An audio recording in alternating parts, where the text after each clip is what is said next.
বাকশাল দুর্বল, সত্যিকারী অর্থেই দুর্বল হয়েছে। তার মানে এনসিপি দুর্বল হয়ে গেছে, ব্যাপারটা এরকম না।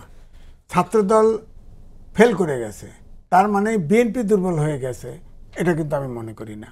কারণ এখানে 40,000 ভোট, এবং ধরেন ইউনিভার্সিটিগুলোতে যদি মিলে ধরেন 1 লাখ ভোট। বাংলাদেশে 12 হাজার ভোট আছে, 12 লক্ষ ভোটার আছে, 12 কোটি ভোটার আছে।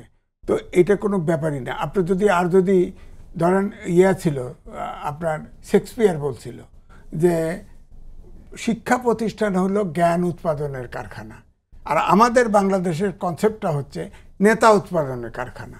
বলেন, নেতা ডাকসুতে যতবার হয়েছে, মাহমুদুর রহমান মান্না 2 বার হয়েছে, আক্তার সাহেব হয়েছে, জাসদের সময় অধিকাংশ শিক্ষা প্রতিষ্ঠানে তারা জয়ী হয়েছে।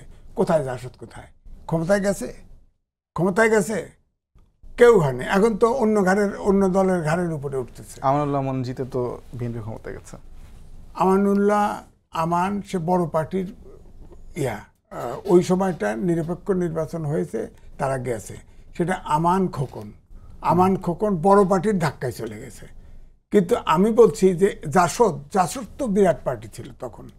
জাসদ তো সারা দেশ কাঁপাইছে। তাদের জাসদ থেকে তো মান্না ভাই হয়েছে, আখতারুজ্জামান হয়েছে, এরকম অনেক নেতাই তো হয়েছে।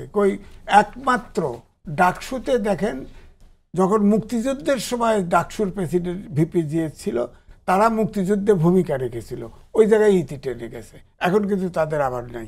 সুতরাং এই যে আপনার যে বিশ্ববিদ্যালয়, আপনার যে নেতা তৈরির কারখানা, এটা সঠিক না।